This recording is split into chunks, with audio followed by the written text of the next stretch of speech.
பாரதிய ஜனதா கட்சியில் தொடர்ந்து பயணித்தாலும் ஒரு சின்ன ஷார்ட் கார்னர் அண்ணாமலை மேலே இருக்குது. அதெல்லாமும் போக்கிட்டு நண்பர்களையே பகைவர்களாக்கிக் கொள்கின்ற கலையை அன்பு தம்பி அண்ணாமலை கற்று வைத்திருக்கின்றாரோ என்ற ஒரு சந்தேகம் வருகின்றது. உங்களை நம்பி வந்திருக்கிற 90-95%, ஏன் 99% பிஜேபி RSS இந்து முன்னிலேருந்து போனவன் தான்.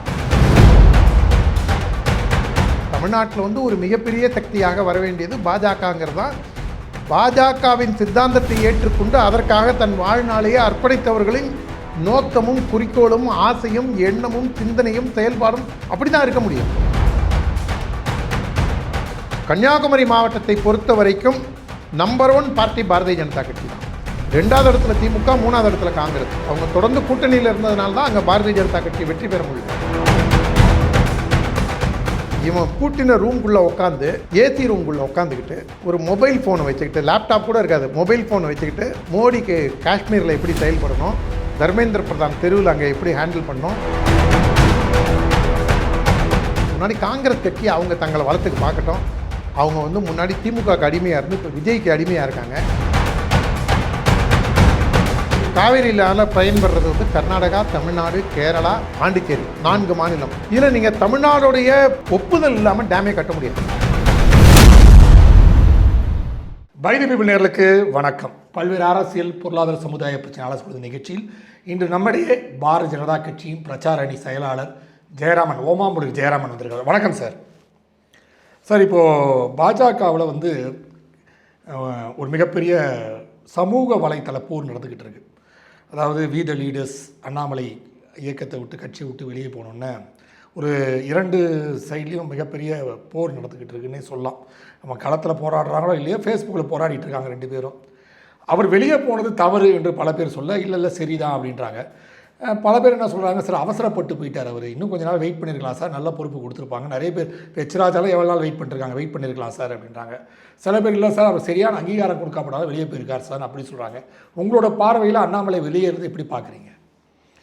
என்னுடைய பாசத்திற்குரிய அன்பு தம்பி அண்ணாமலை உண்மையிலேயே எனக்கு அவர் பேரில் நாளைக்கும் அவருடைய அறிவின் மேலேயும் அவருடைய மதிநுட்பத்தின் மேலும் ஒரு விஷயத்தை மக்கள்கிட்ட எப்படி கொண்டு போய் சேர்க்கணுங்கிறதுலையும் அதில் எனக்கு ஒரு அபாரமான நம்பிக்கை உண்டு. அப்போ உடனே நீங்களோ இல்லை பார்க்குறவங்களோ குதர்க்கமாக அடுத்த கேள்வி கேட்கலாம்.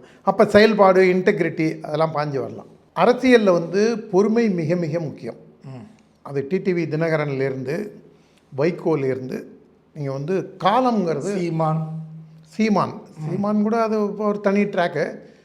நீங்கள் எஸ்டாப்ளிஷ் ஆகிருக்க வேண்டியவங்கள்லாம் அவசரப்பட்டதில் வைகோ 96 தேர்தலில் பாட்டாளி மக்கள் கட்சி கூட்டணி ப்ளஸ் வேறு சில கட்சிகள் வரத்துக்கு ரெடியாக இருந்தோம். அந்த நேரத்தில் அவருடைய பாமக ராமதாஸ்கிட்ட போய் பேசினார். அதை கொஞ்சம் கன்வின்சிங்காக பேசியிருந்தாருன்னா அப்போ கூட்டணி அமைஞ்சிருக்கும். அப்போ ஒரு 10-20 எம்எல்ஏ அவங்களுக்கும் வந்திருப்பாங்க.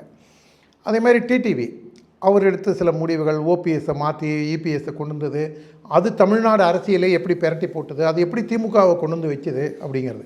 அவ்வளோ ஏன் கருணாநிதிக்கே கூட முரசொலி மாறன் 2001 சட்டமன்ற தேர்தல் போது ஜாதி கட்சியோட கூட்டணி வைக்காதீங்கும்போது ஸ்டாலின் அழுத்தத்தினால தான் அந்த கூட்டணி வச்சு ராஜகண்ணப்பனுக்கு 10 சீட்டு, விடுதலை சிறுத்தைக்கு 12 சீட்டு அப்படின்னு வாரி வழங்கி அந்த தோல்விக்கு தனக்கான குழியை திமுகவே வெட்டி கொண்டது. இத்தனைக்கும் இலகணேசன், பாஜகலாம் நிறையா எடுத்து சொல்லி கூட அவருடைய முடிவு வேறு மாதிரி இருந்த காரணத்தினால, அதனால் காலம்ங்கிறது ரொம்ப முக்கியமானது. இதை நீ யார் சொல்ல, நீ என்ன அண்ணாமலை மாதிரி எஸ்டாப்ளிஷ் ஆனவனா அப்படின்னு பாஞ்சு வரவங்க இருப்பாங்க. நான் எஸ்டாப்ளிஷ் ஆனேனோ இல்லையோ, இந்த சித்தாந்தத்துக்காக 40-45 வருஷமாக என்னுடைய வாழ்க்கையில் பெரும்பகுதியை 45 வருஷமாக இது பண்ணியிருக்கிறது உங்களுக்கும் நல்லா தெரியும். இதில் அண்ணாமலை அவர்கள் கொஞ்சம் பொறுமை காத்து, என்னுடைய பார்வையில் அவர் போலீஸ் டிபார்ட்மெண்ட்லேயும் அவசரப்பட்டு தான் டிஐஜிஆர் ப்ரமோஷன் நேரத்தில் அவர் வெளியில் வராரு. அரசியல் களத்துலேயும் அவர் அவருக்கு அடுத்த ஒரு எஸ்கலேஷன் கிடைத்திருக்க வேண்டிய நேரத்தில் அவருக்கு வயசு இருக்குது. இன்னும் அவருடைய அரசியல் வாழ்வு இன்னும் குறைஞ்சது 35-40 வருஷத்துக்கு இருக்கக்கூடிய இடத்துல அவர் இன்னும் ஒரு 4-5 வருஷம் பொறுமையாக இது பண்ணியிருந்தாலே இன்றைக்கி பாரத நாட்டில் ஒரு மிகப்பெரிய சக்தியாக உருவெடுத்திருக்க வேண்டியவர். ஆனால் நம்முடைய செயல்பாடுகள் தான் எல்லாத்தையும் தீர்மானிக்குது. அதே போன்று அண்ணாமலையோட செயல்பாடுகள்னால தான் இந்த ஒரு பிரச்சனை. இதில் நீங்கள் கேட்ட கேள்வி ரொம்ப ஒரு முக்கியமான கேள்வி. இதை வந்து இந்த சமூக வலைதளங்களில் வசைப்படுறாங்கன்னு சொன்னீங்க இல்லைங்களா, இதில் நான் சொல்கிறது கொஞ்சம் பிளாட்டன்ட் ட்ரூத்தாக இருக்கும், முகத்தில் அறையக்கூடிய உண்மையாக இருக்கும். இப்போ நீங்கள் இந்த மாதிரி வாய்க்கு வந்ததை ஏசுகிறவங்கெல்லாம் நீங்கள் பார்த்தீங்கன்னு வச்சுங்களேன், நீங்கள் வந்து பாஜக, திராவிட பாஜக, 4 பேரால் நாசமாக போன கட்சி. இல்லை அது விடுங்க, அது வந்து 4 பேருமாங்க 5 பேருமாங்க, அவங்களுக்கு யார் யாரெல்லாம் பிடிக்கலையோ அதில் சேர்த்துப்பாங்க. அதை விடுங்க. ஆனால் அதை தாண்டி இவங்க என்ன பண்ணுறாங்க, பாஜக இவங்க வந்து பாஜக திமுகவோட கூட்டணி, எடப்பாடியோட அடிமை அப்படின்லாம் இந்த மாதிரி விமர்சிக்கிறவங்கெல்லாம் பார்த்தீங்கன்னா, நீங்கள் இந்த ஒரு பேச்சு எப்போ வர ஆரம்பிச்சதுன்னு பாருங்கள். 2016 அந்த அம்மா மரியாதைக்குரிய ஜெயலலிதாவுடைய மரணத்திற்கு பிறகு அந்த ஒரு பெரும் கூட்டம், அந்த those who are setting the narrative, யாரெல்லாம் வந்து இதற்கான ஒரு இதை ட்ரெண்டை முன்னெடுக்கிறாங்களோ அவங்க அந்த ஆதரவை முன்னெடுக்கிறது மூலமாக அதுக்கு பின்னாடி சில பின்விளைவுகள்லாம் வரும். அந்த கூட்டம் அப்படியே, அந்த கும்பல்னு நான் அந்த வார்த்தையை தவிர்க்கிறேன், காஷியஸாக தவிர்க்கிறேன். அந்த கூட்டம் அப்படியே ப்ரோ பிஜேபியாக கொஞ்சம் கொஞ்சமாக மாறிச்சு. அவங்க எடப்பாடியை வந்து செல்ஃப் எடுக்காது அப்படிங்கிற லெவலில் இருந்து டிடிவியா, எடப்பாடியா, காங்கிரஸா, நடுப்புற சீமானை கூட போய் இது பண்ணாங்க, சில பேர்லாம் முட்டு கொடுத்துட்டு இருந்தாங்க. அந்த கூட்டம் அப்படியே என்ன பண்ண ஆரம்பிச்சது, பிஜேபி பக்கம் வந்து பிஜேபியோடைய நோக்கமே பிறப்பே திராவிட முன்னேற்ற கழகத்தை காலையிலேருந்து ராத்திரி வரைக்கும் நாள் முச்சுடும் திட்டிகிட்டே இருக்கணும் அப்படிங்கிறது தான் அவங்களுடைய நோக்கமாக இருந்தது. திமுக தோக்கணும்னா அதிமுக வரணும் அப்படிங்கிற இதில் மைண்ட் செட்டில் இருந்தாங்க பெரும்பாலானவர்கள். அதை வந்து பிஜேபி வந்து ஆன் இட்ஸ் ஓன் வரணும், பாஜக அந்த இடத்துக்கு வரணும். தமிழ்நாட்டில் வந்து ஒரு மிகப்பெரிய சக்தியாக வர வேண்டியது பாஜகங்கிறது தான். பாஜகவின் சித்தாந்தத்தை ஏற்றுக்கொண்டு அதற்காக தன் வாழ்நாளையே அர்ப்பணித்தவர்களின் நோக்கமும் குறிக்கோளும் ஆசையும் எண்ணமும் சிந்தனையும் செயல்பாடும் அப்படி தான் இருக்க முடியும். ஆனால் இவங்க என்ன பண்ணுறாங்க, திமுக வந்துடக்கூடாது, சரி திமுக வர வேண்டாம், ரைட்டு, பிஜேபியும் திமுக வரணும்னு சொல்லலை, பிஜேபியும் அதிமுகவோடையும் கூட்டணி வச்சிருக்கு, திமுகவோடையும் கூட்டணி வச்சிருக்கு. பிஜேபி கூட்டணி வைக்காத ஒரு கட்சின்னா காங்கிரஸ் தான் சொல்லலாம். கம்யூனிஸ்ட்டு கூட மத்திய பிரதேசில் சம்யுக்த விதாயக் தள்ங்கிறதுல 1967 கூட்டணி ஆட்சி அமைச்சிருக்கு. ஆனால் அதெல்லாம் மறந்துட்டு இவங்க வந்து ஒரு வசைப்பாடுறது. அதனால் குறிப்பாக ஆரம்பத்தில் பொன் ராதாகிருஷ்ணன் ஏற்றிட்டு இருந்தாங்க, அப்புறம் சிபி ராதாகிருஷ்ணன், அப்புறம் அண்ணன் ராஜாவை கொஞ்ச நாள் கடிச்சு வச்சாங்க. இப்படியே கொஞ்சம் கொஞ்சமாக வந்து அதுக்கப்புறம் அண்ணாமலைன்னு ஒரு இவர் வந்த உடனே உண்மையிலேயே அண்ணாமலையோட செயல்பாடுகள் அதையும் நான் வந்து ரொம்ப தீவிரமாக அவரை ஆதரித்து பல பேர் நான் கூட என்ன நீ போலையான்னு கேட்ட நண்பர்கள்லாம் கூட இருக்காங்க. எனக்கு சித்தாந்தம் முக்கியம், கட்சி முக்கியம். என்னுடைய அருமை அண்ணன் டாக்டர் மைத்ரேயன் நீங்கள் சொல்கிறத பார்த்தீங்கன்னா பாஜகவில் சேர்ந்த வந்தேரிகள் தான் இப்போ வந்து வீத லீடர்ஸ் போயிருக்கான்றீங்களா? இல்லை, வந்தேரிகள்ங்கிறது அது உங்களுடைய வார்த்தை, அது உங்களுடைய இதுக்கும் நேர்களுடைய முடிவுக்கும் நான் விட்டுடுறேன். பெரும்பாலானவங்க சித்தாந்தத்தில் இருந்து இங்கே ஆரம்ப காலத்திலேருந்து இருந்தவங்களும் சில பேர் போயிருக்காங்க. அவங்க வந்து ஒரு மயக்கத்தில் போயிருக்காங்கன்னு தான் நான் சொல்லுவேன். ஏன் அந்த வார்த்தையை நீங்கள் இதை போன வாரம் கேட்டிருந்தீங்கன்னா நான் அதை சொல்ல தயங்கியிருப்பேன். இல்லைங்க, காலம்தான் முடிவு செய்யும்னு நானும் அண்ணாச்சி பொன் ராதாகிருஷ்ணன் மாதிரி ஒரு பதிலை சொல்லிட்டு போயிருந்திருப்பேன். ஆனால் நான் அதை தீர்மானமாக சொல்கிறேன், அழுத்தமாக சொல்கிறேன். பாஜக, ஆர்எஸ்எஸ், இந்து முன்னணி சித்தாந்தத்தில் ஊறி திளைத்தவர்கள் கூட சில பேர் அந்த பக்கம் போயிருக்காங்க. ஒரு 10-20% இருக்கும். நீங்கள் சொன்ன அந்த வந்தேரிகள்னு அந்த வார்த்தை இருக்குது பார்த்தீங்களா, அதில் வந்து புதிதாக பாஜகவிற்கு வந்தவர்கள், 2014க்கு பின்பு வந்தவர்கள், அண்ணாமலை மூலமாக கட்சிக்கு வந்தவர்கள் அப்படின்லாம் பார்க்கும்போது அதையும் நிறையா இருக்குது. நீங்கள் இன்னொரு விஷயம் நான் பார்த்தேன்னா, இல்லை இந்த டேர்மில் நைனா நாகேந்திரனால் பதவி பெறாதவர்களோட பல பேர் மாவட்ட ரீதியாக இருந்தவங்கலாம் பல பேர் இந்த பக்கம் போயிருக்காங்களே. இல்லை, இதில் வந்து இது ரொம்ப யோசிக்கப்பட வேண்டிய விஷயம். பாரதிய ஜனதா கட்சியை பொறுத்த வரைக்கும் அது மாநில தலைவராக இருந்தாலும் சரி, மாவட்ட தலைவராக இருந்தாலும் சரி, அகில இந்திய தலைவராக இருந்தாலும் சரி, 3 வருஷம்தான் ஒருத்தருக்கு ஒரு டேர்மு. அதனால் இங்கே பொறுப்புகளுக்கு பொறுப்புகள் இங்கே இருக்கின்றது. ஆனால் அந்த பொறுப்புகளை வச்சுக்கிட்டு நீங்கள் விஸ்டிங்கார்டு போட்டு வச்சுட்டு ஊரை சுற்றிட்டு வந்துட்டு இருக்க முடியாது. இங்கே தொடர்ந்து உங்களுக்கு நீங்கள் திமுக, அதிமுக போன்ற எஸ்டாப்ளிஷ்டு பார்ட்டியிலலாம் கூட உங்களுக்கு அவ்வளோ வேலைகள் இருக்காது. இங்கே அப்படி கிடையாது. உங்களுக்கு தொடர்ந்து வேலைகள். ஏன்னா இந்த கட்டமைப்பை வலுப்படுத்த வேண்டிய கட்டாயத்தில் இருக்கின்றோம். இந்த கட்சி வந்து இன்னும் ஒரு 10 ஆண்டுகளுக்கு முன்பாக வளர்ந்துருக்க வேண்டிய கட்சி. இதில் இன்னொரு விஷயம் என்னென்னா, அண்ணாமலை வந்ததுக்கு அப்புறம் தான் வளர்ந்துருக்கு அப்படின்னு ஒரு வாதத்தை முன்வைக்கிறாங்க. ரேட்டும் அவரால் அதிகமாக இருக்குன்னு சொல்லியிருக்காங்க. ஆனால் நான் அதுலேருந்து ரொம்ப ஆணித்தரமாக நான் அதை மறுக்கிறேன். 2014 அன்பு அண்ணன் மரியாதைக்குரிய பொன் ராதாகிருஷ்ணன் அவர்கள் ஒரு கூட்டணியை கட்டமைத்தார். அப்போ பாரதிய ஜனதா கட்சி ஆட்சியில் இருந்தது 4-5 மாநிலங்களில் தான். அப்போ மோடிங்கிற ஒரு தலைவர் அப்போ தான் எமர்ஜ் ஆகி வர நேரம். 2012-13 தாமரை சங்கமம் இளந்தாமரை மாநாடுன்னு போட்டு ஒரு தமிழகத்தில் பாஜகவை திரும்பி பார்க்க வைத்தவர் அண்ணன் பொன் ராதாகிருஷ்ணன். களத்தில் எனக்கு தெரிஞ்சு நான் பார்த்த மாநில தலைவர்கள்லேயே தினசரி அரசியல் ரீதியாக தமிழகத்தின் மூலை முடுக்குகளெல்லாம் கட்சியில் இருக்கக்கூடிய அனைத்து கட்ட நிர்வாகிகளிடம், மாநில மாவட்ட ஒன்றிய நகர நிர்வாகிகளிடம் அந்தளவுக்கு ஒரு 2010 2014 வரைக்கும் அவர் வேலை செஞ்ச அந்த 4-5 ஆண்டுகள் ஒரு அசுரப்பணி அவருடைய பணி. அப்போ அவருக்கு கூட பக்கபலமாக அண்ணன் ஹெச் ராஜா போன்றவர்கள், மோகன் ராஜலு இவங்கெல்லாம் இருந்தாங்க. இருந்தாலும் ஒரு டீமை வழிநடத்துறதுக்கு அவர் இந்த 2014 பாராளுமன்ற தேர்தலில் 2 சீட்டு, பாண்டிச்சேரியை சேர்த்து 3 சீட்டு, 40ல் 3, 18% வாக்கு. அதில் சில பேர் என்ன சொன்னாங்கன்னா விஜயகாந்த் கட்சி ரொம்ப ஸ்ட்ராங்காக இருந்தது. விஜயகாந்த் கட்சி ஸ்ட்ராங்காக இருந்ததுன்னா திருப்பூரில் அவங்களே 3வது இடம், 2வது இடம் கூட வர முடியல. ஆமாம், திருப்பூர் தினேஷ். விஜயகாந்த் கட்சியும் கொஞ்சம் கொஞ்சமாக டைலூட் ஆக ஆரம்பித்த நேரம். அப்போ அந்த கட்சியிலேருந்து 15க்கும் மேற்பட்ட எம்எல்ஏக்கள், உங்களுக்கு பல பேர் பர்சனல் நண்பர்கள், அவங்களெல்லாம் அதிமுக பக்கம் போக ஆரம்பித்த நேரத்தில் விஜயகாந்த் சரிகின்ற நேரத்தில் பாஜக ஏற ஆரம்பித்தது. அதிமுக ஒரு பக்கம் ஸ்ட்ராங்காக இருந்தது.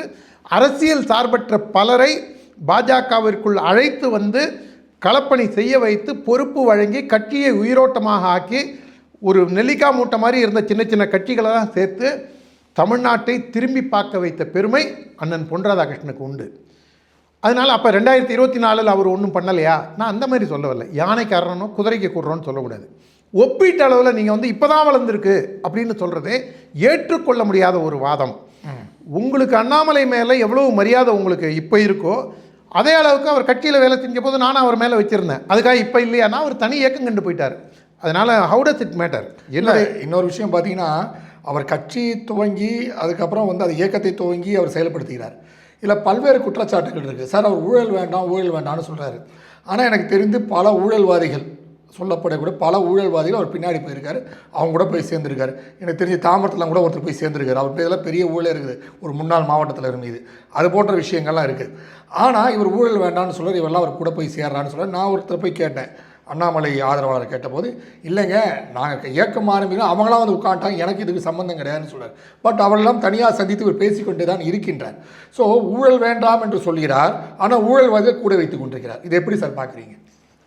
அதாங்க, சில இடங்களில் நீங்கள் சில அரசியலில் சில விஷயங்களை தவிர்க்கவே முடியாது.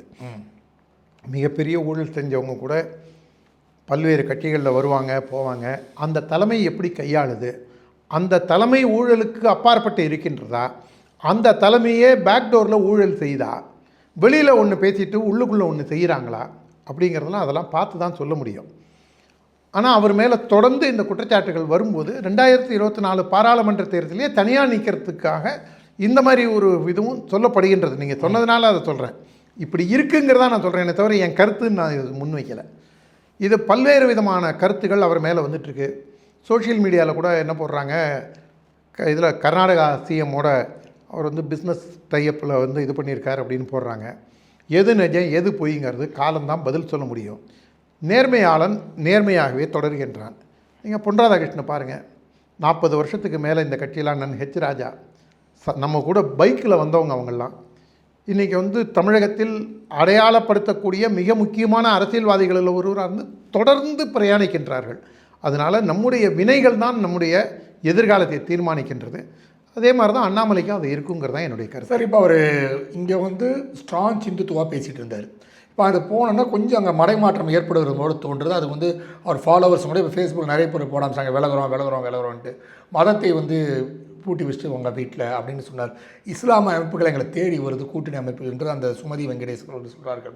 அப்புறம் அப்துல் கலாம் அந்த நினைவு இடத்துல கூட அதெல்லாம் கர்ச்சீஃப்லாம் கட்டவே தேவையில்லை, வேணுன்ட்டு அதெல்லாம் கர்ச்சீஃப்லாம் கட்டுறாரு.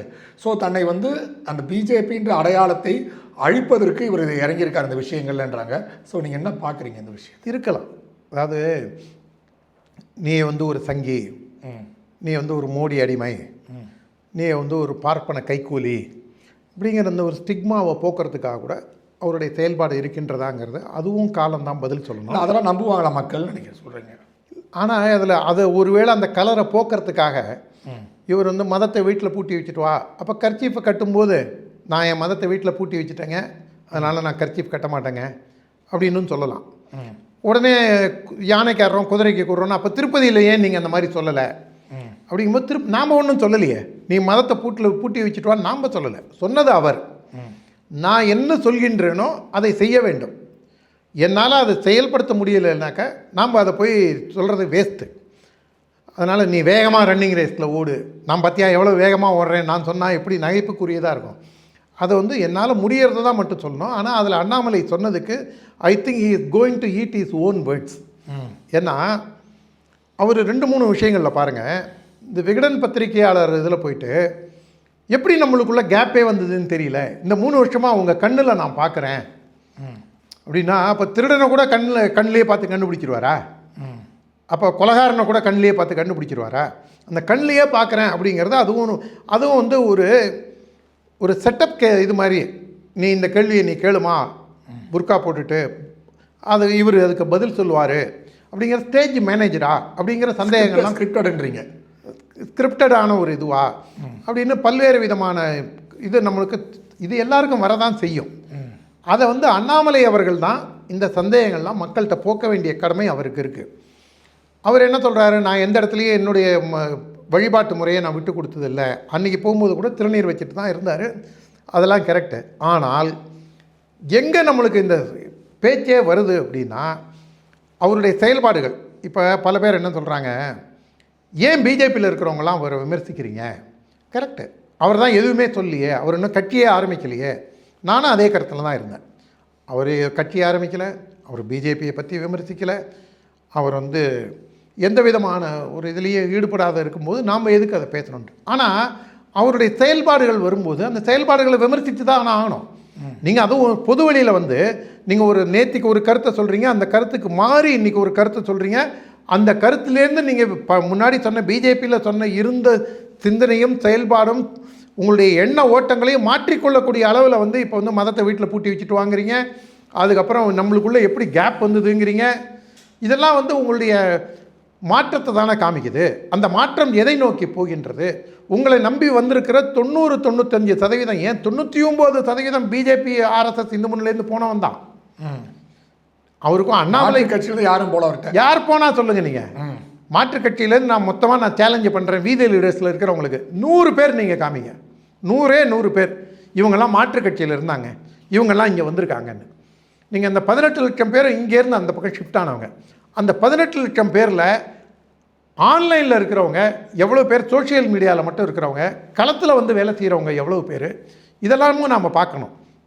களத்தில் வேலை செய்கிற பல பேரும் போயிருக்காங்க, மிகச்சிறந்த கள செயல்பாட்டாளர்கள். நம்ம பொள்ளாச்சியில் இருக்கார், அவர் மாதிரி எத்தனையோ பேர் இதிலேருந்து போயிருக்காங்க. அதெல்லாம் பாரதிய ஜனதா கட்சிக்கு ஒரு செட்பேக்கை தான், நான் இல்லைன்னு நான் சொல்லலை. அதிலேருந்து மீண்டு வரக்கூடிய ஒரு ஆற்றலும் தமிழக பாஜகவுக்கு உண்டு, அது வரும். ஆனால் இருந்தாலும் நல்ல களத்தில் செயல்படக்கூடியவர்கள், நல்ல மனிதர்கள், ஒரு தொடர்ந்து இந்த சித்தாந்தத்திற்காக செயல்பட்டு வந்தவங்க, அவங்கெல்லாம் போனதெல்லாம் ஒரு விதத்தில் பாரதிய ஜனதா கட்சிக்கு ஒரு இழப்பு தான். இல்லை, இன்னொரு விஷயம், இந்த சமூக வலைதளங்களை 2 பேர் பயங்கரமாக சண்டை போட்டுக்கிறாங்க. போட்டுங்க, அது பிரச்சனை கிடையாது. பட் என்னென்னா அவங்க தொடர்ந்து வந்து ராஜா அவரை விமர்சனம் பண்ணுறாங்க, மோசமான விமர்சனம் பண்ணுறாங்க. அதாவது நேற்று வரை இந்து அமைப்புகளை ஆதரித்தவர்கள் வந்து ராஜா அவர் பற்றி பெருமைகள்லாம் அவருக்கு தெரியும், மோசமாக விமர்சிக்கிறார்கள். மோடி விமர்சிக்கிறார்கள், அமித்ஷா விமர்சிக்கிறார்கள், இப்போ தர்மேந்திர பிரதானை பற்றி விமர்சிக்கிறார்கள். தொடர்ந்து இவர்களுக்கு வந்து மோடிக்கு நிகரான ஒரு அண்ணாமலை அப்படின்ற மாதிரி ஒரு பிம்பத்தை உருவாக்க முயற்சி பண்ணுறாங்க.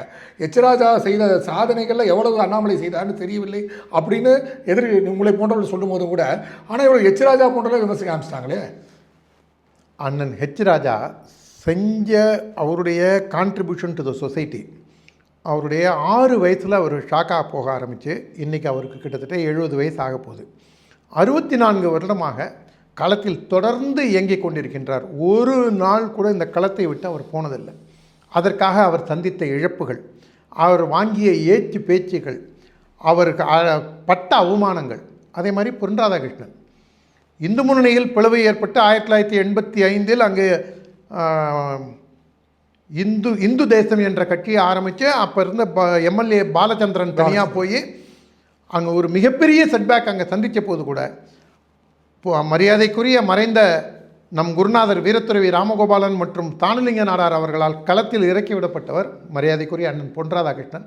அவரும் அந்த மாவட்டம் முழுக்க அலைஞ்சு திரிஞ்சு அவங்க இட்ட அடித்தளம் தான் இன்றைக்கி அங்கே ஒரு இந்து எழுச்சிக்கு ஒரு மிகப்பெரிய அளவில் மிக வலுவான கட்சியாக கன்னியாகுமரி மாவட்டத்தை பொறுத்த வரைக்கும் நம்பர் 1 பார்ட்டி பாரதிய ஜனதா கட்சி தான். 2வது இடத்துல திமுக, 3வது இடத்துல காங்கிரஸ். அவங்க தொடர்ந்து கூட்டணியில் இருந்ததுனால தான் அங்கே பாரதிய ஜனதா கட்சி வெற்றி பெற முடியல. தனித்தனியாக இருந்தால் தொடர்ந்து பாரதிய ஜனதா கட்சி தான் வெற்றி பெற்று வந்திருக்கும். அந்த அளவுக்கு களத்தில் இருக்கக்கூடிய அவங்கள எல்லாரையுமே அவரை ராதாகிருஷ்ணனையும் ஏச வேண்டியது, சிபிஆரை வாய்க்கு வந்தது திட்ட வேண்டியது, பெண்கள்னு பார்க்காம அவங்கள எல்லாரையுமே அருவருப்பாக பேச வேண்டியது, சில பேர் அவசர கொடுக்கத்தனமாக சில பேர் பேர் வாங்கிறதுக்காக கேமரா கண்டா போருன்னு பேசினவங்கெல்லாம் பல பேர் இருக்காங்க. அதெல்லாம் கூட அதை சில நேரங்களில் அதெல்லாம் கடந்து போகக்கூடிய பக்குவம் இல்லாமல் விழுந்து பிராண்டி எல்லாரையும் வெறிநாய் கடிக்கிற மாதிரி. நீங்கள் மோடி யார், அவருக்கு என்ன தெரியும்? இவன் பூட்டின ரூம்குள்ளே உட்காந்து ஏசி ரூம்குள்ளே உட்காந்துக்கிட்டு ஒரு மொபைல் ஃபோனை வச்சுக்கிட்டு, லேப்டாப் கூட இருக்காது, மொபைல் ஃபோனை வச்சுக்கிட்டு மோடிக்கு காஷ்மீரில் எப்படி செயல்படணும், தர்மேந்திர பிரதான் தெருவில் அங்கே எப்படி ஹேண்டில் பண்ணணும், அமித்ஷா எப்படி பாகிஸ்தான் எல்லைகளை ஹேண்டில் பண்ணோம் அப்படின்னு சொல்லக்கூடிய பல பேர் இன்றைக்கி அண்ணாமலை பக்கம் போயிருக்காங்க. சொல்கிறீங்க பெண்களை பற்றி பேசுகிறாண்டு. அவர் கல்யாணராமன் முன்னாள் பிரச்சாரக்காக பார்க்கப்பட்டவர், ஏபிவிப்பில் இருந்தவர், எல்லாம் இருந்தவர். அவரே அவரோட மனைவியை பற்றி, அண்ணாமலையோட மனைவியை பற்றி ஒரு தேவையில்லாத ட்வீட் போட்டிருக்காரு. அப்போ எல்லாம் அதையும் விமர்சிக்கணும். நீங்கள் இல்லை கல்யாணராமன்கிறவரது பொறுப்பில் இல்லை அப்படின்னு சொன்னால் அடுத்த கேள்வி நீங்கள் என்ன கேட்பீங்க? வீதியில் இருக்கிறவங்களாம் பொறுப்பில் இருக்காங்களா அப்படிங்கிற ஒரு கருத்தையும் முன்வைப்பீங்க. நான் எச்சரிக்கையாகவே அதுக்கும் பதில் சொல்கிறேன். கல்யாணராமன் என்னுடைய நல்ல நண்பன். அவனுக்கு சிக்கல்கள் ஏற்பட்ட பொழுது அவனுடன் நான் நின்றிருக்கின்றேன். அவனை போய் ஜெயிலையும் போய் பார்த்துருக்கேன். அவனுக்காக காவல்துறையிலையும் போய் கமிஷனர்கிட்ட பேசி அண்ணன் ஹெச் ராஜாவிட்டும் பேச சொல்லி இதெல்லாம் ஒன்று செஞ்சுருக்கேன். அவன் நாளைக்கும் இந்துத்துவ போராளியாக இருந்தால் அவன் பக்கம் நிற்க முடியும். ஆனால் இப்போ அண்ணாமலைக்கு என்ன சொன்னேனோ அதுவும் கல்யாணராமனுக்கு பொருந்தும். நீ இத்தனை நாளாக ஒன்று செஞ்ச அப்படிங்கிற காரணத்தினால இன்றைக்கி நீ வாய்க்கு வந்ததை பேசுவதுங்கிறது வன்மையாக கண்டிக்கத்தக்கது, ஏற்றுக்கொள்ள முடியாதது. அண்ணாமலை மனைவியும் நம்முடைய சகோதரி, உடன்பிறவா சகோதரி. கல்யாணராமன் மனைவியும் நம்முடைய உடன்பிறவா சகோதரி. கல்யாணராமனோட பொண்ணு நம்ம பொண்ணு, அவன் பையன் நம்ம பையன். அப்படி தான் நாம் உணர்வுபூர்வமாக இதை ஓர் குடும்பமாக பார்க்கின்றமே தவிர அரசியல் காழ்ப்புணர்ச்சிகளுக்காக, தனிப்பட்ட வெறுப்புகளுக்காக. அப்போ இவங்களுக்குள்ளே என்ன கருத்து வேறுபாடு இருந்தது, பல்வேறு விதமான கருத்துக்கள் முன்வைக்கிறாங்க. அதுக்குள்ளெல்லாம் நம்ம போகணுங்கிற அவசியமும் கிடையாது. அது 2 நபர்களுக்கு உட்பட்டது. ஆனால் இதனுடைய இந்த போக்கானது மிகவும் ஆபத்தான போக்கு. இதை கல்யாணராமன் போன்றவர்கள் கண்டிப்பாக இதையெல்லாம் செய்யாமல் இருக்க வேண்டும். இதை ஏற்றுக்கொள்ள முடியாத ஒரு விஷயம். இன்னொரு விஷயம், அண்ணாமலை பாஜகவை விட்டு வெளியே போன அப்புறம் பாஜக கலகலத்து விட்டது. இப்போ கூட அன்றைக்கி ஒரு வாரத்திற்கு முன்பு சத்தியமூர்த்தி பவன் முன்பாக ஒரு போராட்டம் என்று சொல்லப்பட்டது. கிட்டத்தட்ட ஒரு 50 பேர் கூட வரல, 60 பேர் கூட வரல என்று செய்தித்தாளிலிருந்து செய்தி சேனல் வரை ஒளிபரப்பினாங்க. காரணம் அண்ணாமலை தான். அதனால தான் யாரும் வராமல். இதே அண்ணாமலை அந்த ஒரு அறைகோல் விட்டுருந்தாருன்னா கிட்டத்தட்ட 10,000 பேர் மேலே வந்திருப்பாங்க அப்படின்ற செய்தியும் பரவுகிறது. ஸோ இப்போது பாஜகவின் கூடாரம் காலியாக இருக்கிறதா? அதெல்லாம் ஒன்றுமே கிடையாதுங்க.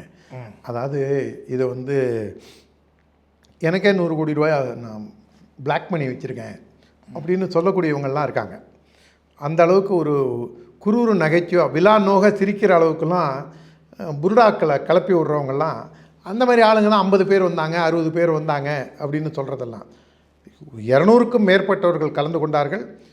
அங்கே ஆர்ப்பாட்டத்துக்காக நம்ம பர்மிஷன் கேட்கல. நாம் கேட்டது சத்தியமூர்த்தி பவனுக்கு முற்றுகை போராட்டத்திற்காக போகணுங்கிறதுக்காக தான்.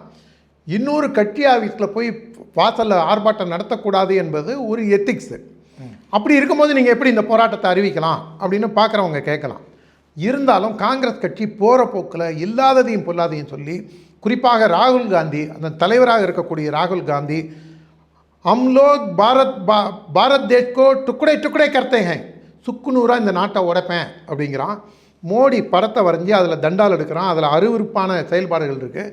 பெண்கள் எல்லாம் என்ன மாதிரி அவங்க அம்மாலேருந்து எல்லாரையும் விமர்சிக்கிறாங்க. நாங்கள் அந்த இடத்துல போலீஸ்காரரை எப்படி அடிக்கிறாங்க, ஒரு டிவி ரிப்போர்ட்டர் ஒரு இளம் பெண் ஒத்தியை எப்படி அவன் மேலே கையை வச்சு தள்ளி இழுத்துட்டு போய் என்னென்னலாம் பண்ணுறாங்க, இதெல்லாமே பொது வழியில் இருக்குது. சிசிடிவி கேமரா உடைக்கிறான், போலீஸ் வேன் அடிக்கிறான், பெப்பர் ஸ்ப்ரே இது பண்ணுறான். அப்படி இருக்கும்போது அந்த களத்தில் போய் நின்றுட்டு நான் பிரதமர் வீட்டை நோக்கி நான் பேரணி போகிறேன், இப்போ வாயா உனக்கு என்னையா கோரிக்கை, இதை பற்றி விவாதிக்கணும், சரி விவாதிக்கலாம், தர்மேந்திர பிரதான் ராஜினாமா பண்ணலாம், இதை பார்லிமெண்ட்டில் வந்து சொல்லு, அதை அங்கே முடிவு எடுத்துப்போம் வா அப்படின்னு போய் பிரதமர் அலுவலக MOS போய் பேசுகிறாரு. அப்போ எல்லாத்தையும் ஒத்துக்கிட்டு அடுத்த ஒரு 2வது நிமிஷம் அதெல்லாம் முடியாது, இன்னும் ½ அன் ஹவரில் தர்மேந்திர பிரதான் ராஜினாமா பண்ணணும். இது என்ன ஒரு பண்ணையார் மனோபாவம் அது? இல்லை, இப்போ நான் கேட்ட கேள்வி இல்லை, அதான் சொல்ல வரேன். வந்து கூட்டத்துக்கு பற்றி பேசுறேன்னா நீங்கள் இல்லை இருங்க, நான் சொல்ல வரேன். நீங்கள் இந்த மாதிரி விஷயங்களுக்காக தான் சத்தியமூர்த்தி பவனை போய் நம்ம முற்றுகையிடணும்னு போகிறதுக்கான நம்ம முன்னேற்பாடுகளை செஞ்சது. அதுக்காக அசம்பிள் ஆனது தாராப்பூர் டவர்ஸ் வாசலில். அந்த இடத்துல ஆர்ப்பாட்டம் கிடையாது. அங்கே நாங்கள் வந்து 11 மணிக்கு சொல்லியிருந்தோம், 10:30 மணிக்கே கூட்டம் வந்துருச்சு. கரெக்டாக 11 மணிக்கு மாநில தலைவர் மரியாதைக்குரிய நம்ம நயினார் நாகேந்திரன் அவர்களும் அந்த இடத்துக்கு வந்துட்டாங்க. அதுக்கப்புறம் காவல்துறை அங்கே நிற்க விட மாட்டேங்கிறான். அரெஸ்ட் பண்ணி ஏற்றிட்டு போ அப்படின்னா அதையும் செய்ய மாட்டேங்கிறாங்க. அதுக்கப்புறம் அந்த கோஷம் போட்டு இது பண்ண ஒன்று தான் அதுக்கப்புறம் அந்த ஸ்மூத்தாக மாநில தலைவரை என்ன சொன்னார், தேவையில்லாமல் ஒரு அன்டுவர்ட்ஸ் இன்சிடென்ட் வந்துடக்கூடாது, அதனால் நம்ம வந்து அடுத்தவங்களுக்கு தொந்தரவாக இருக்கக்கூடாது, அந்த இடம் முக்கியமான மவுண்ட் ரோடு, அதனால் போய் நம்ம. ஆனால் மாணிக் தாக்கூர் அடுத்த நாள் பேட்டி சொல்லும் போது குறுகிய ஆட்கள் தான் வந்தாங்க, அவருக்கான விருந்தெல்லாம் தயார் பண்ணி வச்சுருந்தோம், அது 30-40 பேருக்கு நாங்கள் சாப்பாடு போட்டு அனுப்பிடுவோம்னாரு. இந்த மாணிக் தாக்கூர் என்னங்க, மரியாதைக்குரிய பெரியவர் மூப்பனார் இருந்தபோது அவர் வந்து திருநெல்வேலியில் வந்து ஒரு மசூதியில் போய் சமையல் செய்யக்கூடிய அப்பாவை புல்லை வெட்டி கொண்டுடுறான். ஃபாரினில் இருந்த பையன் வந்து அப்பாவையே வெட்டி கொண்டுடுறான். அதுக்கு வந்து அவர் 98 நடந்த சம்பவம். அதுக்கு வந்து இவர் என்ன சொல்கிறார் மூப்பனார், இதை வந்து விஸ்வ இந்து பரிஷத் பிஜேபி தான் சேர்ந்து இந்து முன்னணி தான் செஞ்சுருக்காங்க அப்படின்னு கருணாநிதியை அட்டாக் பண்ண உடனே அதுக்கு அடுத்த நாள் அவங்களுக்கு வேலை கொடுக்கணுன்னா கருணாநிதி கூப்பிட்டு அந்த பையனுக்கு வேலையும் கொடுத்துட்றாரு. அதுக்கு அடுத்த நாள் காவல்துறை விசாரிக்கும் போது தான் அப்பனே பிள்ளையே அப்பனை கொண்டுட்டான் அப்படிங்கிறது தெரிய வருது. அதை கண்டித்து நான் சத்தியமூர்த்தி பவன் முற்றுகை போராட்டம் போகும்போது அண்ணன் நிலகணேசன் தடுத்தார். நான் நோட்டீஸ் அடித்து நான் ஏற்பாடுகள்லாம் செய்யும்போது அண்ணன் நிலகணேசன் தடுத்தார். அதனால் காங்கிரஸ் கட்சி என்ன நினச்சிட்ருக்காங்க, இங்கே ஏதோ 10 பேர் 20 பேர் இருப்பான் போயிடுவான் அப்படின்னு நினச்சிட்ருக்காங்க. அது வந்து சத்தியமூர்த்தி பவனில் அவங்களே ஒருத்தருக்கு அடிச்சுக்கிட்டு சட்டையை கிழிச்சிக்கிற கூட்டம். அவங்க வந்து பிஜேபியை பார்த்து சொல்கிறது தான் எனக்கு ஒரு குரூர நகைச்சுவைப்படுதே தவிர, முன்னாடி காங்கிரஸ் கட்சி அவங்க தங்களை வளத்துக்கு பார்க்கட்டும், அவங்க வந்து முன்னாடி திமுகவுக்கு அடிமையாக இருந்து இப்போ விஜய்க்கு அடிமையாக இருக்காங்க. 2வது அந்த அமைச்சர் போய் ஒரு சின்ன பெண்ணுக்கு அவர் செஞ்ச ஒரு கொடுமை, நம்ம வீட்டு பெண்ணாக இருந்தால் நம்ம அந்த அமைச்சரை சும்மா விட்டுருப்போமா? அவர் தான் மன்னிப்பு கேட்டார். எல்லோரும் தாங்க மன்னிப்பு கேட்குறாங்க, போகிற போக்கில் எல்லோரும் தான் மன்னிப்பு கேட்குறாங்க. அப்பாவை கொண்ட பையன் கூட தான் மன்னிப்பு கேட்டான் திருநெல்வேலி. அதனால் இந்த மாதிரி இதில் வந்து மாணிக்கம் தாக்கூர் வந்து பல்வேறு பிரச்சனைகளை மறைப்பதற்காக அவருக்கு இன்றைக்கி பிஜேபிங்கிற பூச்சாண்டியை அவர் கையில் எடுத்துக்கிறார். அவர் கடைசியாக இந்த மேகதாத்து அந்த மேட்ரு பேசும்போது நான் தொடர்ந்து இவர் சொன்னார் பாருங்க, அண்ணாமலை தான் ஒவ்வொரு மத்திய அரசுக்காக நீட் தேர்வுக்கு ஒரு அறிக்கை விட்டார், தவறான விஷயம்னு அறிக்கை விட்டார். அதே மாதிரி காக்ரோச் ஜனதா பார்ட்டி பண்ணும்போது அவர் ஒரு அட்வைஸ் பண்ணார், பாஜகவுக்கு அட்வைஸ் பண்ணார், நீங்கள் இதையெல்லாம் ஆரம்பத்திலே பண்ணியிருக்கணும். மேகதத்துவம் கூட அவர் வந்து சொல்லியிருக்காரு, நீங்கள் தவறான விஷயத்தை சொல்லியிருக்கீங்க, அந்த ஆணையத்துக்கு இதை வந்து மாற்றி பேசுகிறீங்க நீங்கன்னு சொல்லியிருக்காங்க. ஸோ தொடர்ந்து மத்திய அரசை விமர்சனம் செய்கிறாரு அண்ணாமலை, எப்படி பார்க்குறீங்க? நான் ஏற்கனவே சொன்ன மாதிரி தான், அண்ணாமலை ஏதாவது பேசினா தான் நம்ம பதில் சொல்லணும் அப்படின்னு இருந்தவங்களெல்லாம் அண்ணாமலையே வாடா வாடா வாடா வாண்டடா வண்டியில் ஏறுங்கடா அப்படிங்கிற மாதிரி அவருடைய, அதாவது நீங்கள் உண்மையை முன் வச்சிங்கன்னா பரவாயில்ல. இன்னொரு விஷயமும் மரியாதைக்குரிய அன்பு தம்பி அண்ணாமலை என்ன சொல்லியிருக்காரு, நான் பாரதிய ஜனதா கட்சியை விடுதலை சிறுத்தை மாதிரி திமுக மாதிரி அதிமுக மாதிரி தான் நானும் பார்ப்பேன். அப்படிங்கும்போது நாமளும் அவரை வந்து ஒரு திருமாவளவன் மாதிரி, உதயநிதி ஸ்டாலின் மாதிரி, நம்ம அப்புறம் ஜவஹர்லா மாதிரி நாமளும் பார்க்கலாம்ல. ஏன்னா அவர் என்ன இப்படி பார்ப்பேன் அப்படின்னு சொன்னால் நான் ஒன்று இப்படி பார்க்குறேன், எச்சக்கலைக்கு எதிர்க்கலை தானே, அதனால் நாமளும் அப்படி பார்க்கலாம். அதனால் அவர் வாயை திறந்து பேசலையே தவிர அவருடைய செயல்பாடுகள்லாம் நீங்கள் பார்க்கும்போது உண்மையிலேயே அவர் மேலே மரியாதையும் அன்பும் வைத்திருந்த பாரதிய ஜனதா கட்சியில் தொடர்ந்து பயணித்தாலும் ஒரு சின்ன சாஃப்ட் கார்னர் அண்ணாமலை மேலே இருந்தது. அதெல்லாமும் போக்கிட்டு நண்பர்களையே பகைவர்களாக்கிக் கொள்கின்ற கலையை அன்பு தம்பி அண்ணாமலை கற்று வைத்திருக்கின்றாரோ என்ற ஒரு சந்தேகம் வருகின்றது. ஏன்னா மேகதாது பிரச்சனையில் என்ன சொல்கிறாரு, சுப்ரீம் கோர்ட்டோட தீர்ப்பில் மத்திய அமைச்சர் கஜேந்திர சிங் ஷெகாவத் அவர்கள் நீர்ப்பாசனத்துறை அமைச்சர் பேசும்போது தமிழகத்தின் ஒப்புதல் தேவையில்லை என்று சொல்லி இருக்கின்றார் அப்படின்னு சொல்கிறாரு. உச்சநீதிமன்ற தீர்ப்பில் அது வரல.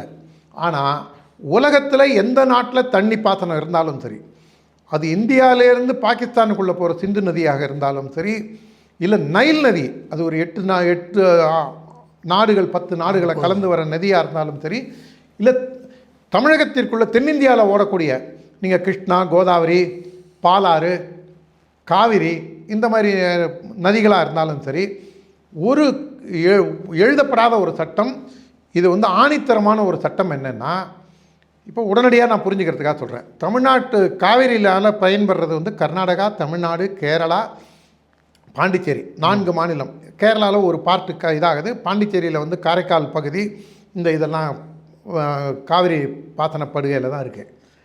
இதில் நீங்கள் தமிழ்நாடுடைய ஒப்புதல் இல்லாமல் டேமே கட்ட முடியாது. கருணாநிதி அவர்கள் 1970களில் அவர் செஞ்ச ஊழலை மறைக்கிறதுக்காக அவர் சில டேமெல்லாம் கட்டிக்க விட்டது தான் இன்றைக்கி தமிழ்நாடு இவ்வளோ பெரிய பிரச்சனைக்கு காரணம். ஆனால் இவர் வந்து அண்ணாமலை வந்து இப்போ சொல்கிறது முற்றிலும் பொய்ங்கிறதுக்கு ஒரு சின்ன ஆதாரணத்தை சொல்கிறேன்.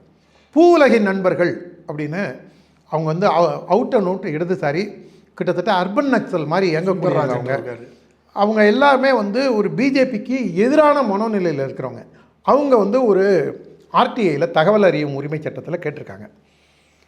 கர்நாடகாவில் மேகதாது அணைக்கு நாங்கள் கட்டிக்கிறோன்னு சொல்லி அவங்க கொடுத்துருக்காங்களே, கர்நாடகா கொடுத்துருக்குன்னா அதோட ஸ்டேட்டஸ் என்ன, தமிழ்நாட்டில் பர்மிஷன், அதை வரிசையாக 5-6 கேள்வி வரும் பாருங்க. அந்த மாதிரி கேட்கும்போது அந்த டிபிஆர் எங்களுக்கு வந்திருக்கு, அந்த ப்ராஜெக்டை நாங்கள் நிராகரிச்சிட்டோம், தமிழ்நாடோட பர்மிஷன் வாங்காமல் கட்ட முடியாது அப்படின்னு. இது வந்து காலாகாலமாக இருக்கக்கூடிய சட்டத்தை அவர் அமைச்சர் பாராளுமன்றத்தில் சொல்லேங்கிற ஒரு காரணத்தினால பிஜேபி கர்நாடகாவில் தேர்தல் வருது, அதுக்காக தான் இப்படி செய்யுதுன்னு போகிற போக்கில் இவர் வந்து உதயநிதி ஸ்டாலின் மாதிரி, திருமாவளவன் மாதிரி பேசும்போது அவரும் இதே போன்ற விமர்சனத்தை தாங்கித்தான் ஆக வேண்டும். அதனால் இனியாவது அன்பு சகோதரர் அண்ணாமலைக்கு 1000 கருத்து வேறுபாடுகள் ஏற்பட்டு பிரிந்து போயிருந்தாலும் தயவு செய்து உண்மையை மட்டும் பேசுங்கள் என்று கோரிக்கை வைக்கின்றேன். உங்கள் நேரத்தை ஒதுக்கி பேட்டி எழுதி மிக்க மகிழ்ச்சி. நன்றி சார். நன்றி, வணக்கம். நேரில் மீண்டும் அடுத்த நிகழ்ச்சியில் சந்திப்போம். அதுவரை நன்றி, வணக்கம்.